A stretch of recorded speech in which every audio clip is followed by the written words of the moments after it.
Politics has always had a theatrical streak.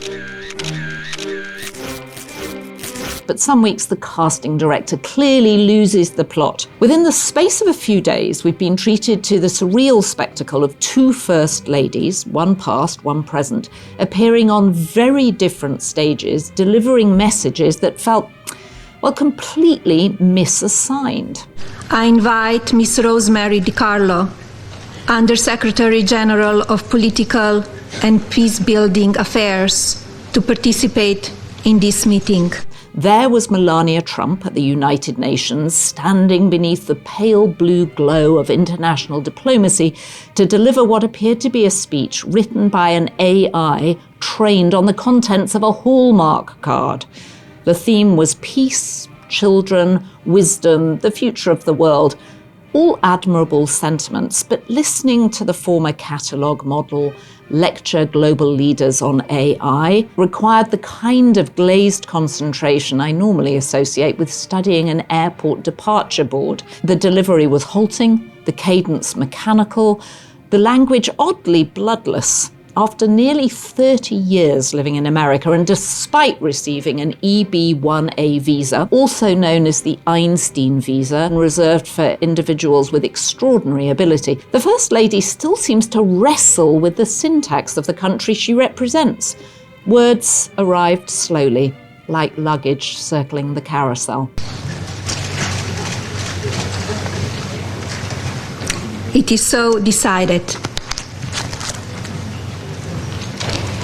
Even more awkward than her delivery was Melania's insistence that conflict arises from ignorance and only knowledge can replace fear with peace and unity.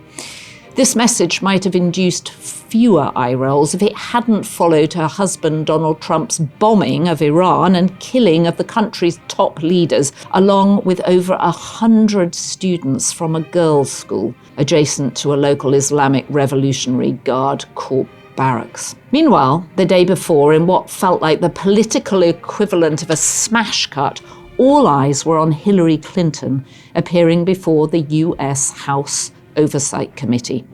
If Melania's appearance had the air of a rehearsal that never quite became a performance, Hillary's was the opposite: ferocious, fluent, and devastatingly controlled. As I stated in my sworn declaration on January 13th, I had no idea about their criminal activities. A graduate of Yale Law School, she sparred with lawmakers as if she'd been warming up for years, which, in fairness, she has. The subject was her alleged proximity to Jeffrey Epstein.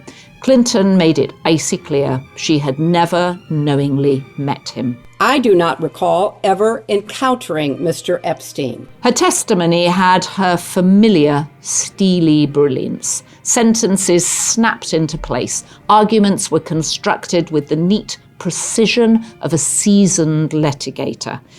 Yet hovering over the room was another inconvenient irony.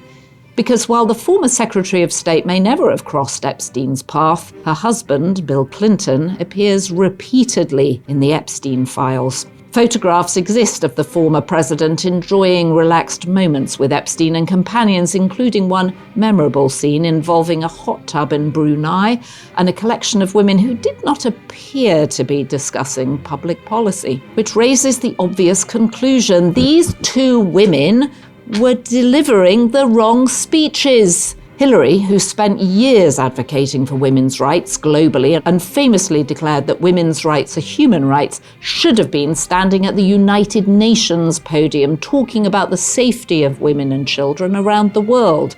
It's a subject she actually understands and believes in. Melania, meanwhile, would have been far better positioned answering questions about Jeffrey Epstein and the peculiar social universe that surrounded him. After all, it was a world of models, parties, private planes, and very wealthy men, the same milieu in which she first encountered Donald Trump. It was Epstein himself who claimed Mel and Don first slept together aboard his aircraft.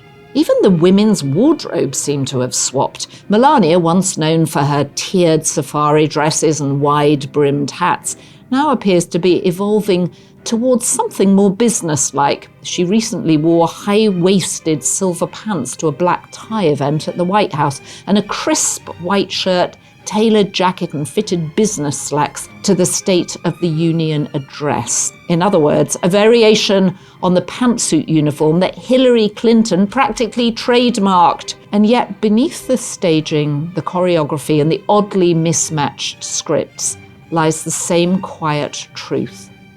Both women, in their very different ways, are still doing what political spouses have done for centuries.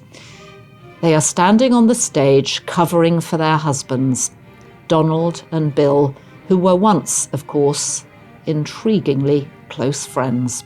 So the good news is we have so many B-Beast tier members now. There are too many names to read out, and we really appreciate your support. Thanks to our production team, Devon Rogerino, Ryan Murray, Rachel Passer, Heather Passaro, Neil Rosenhouse.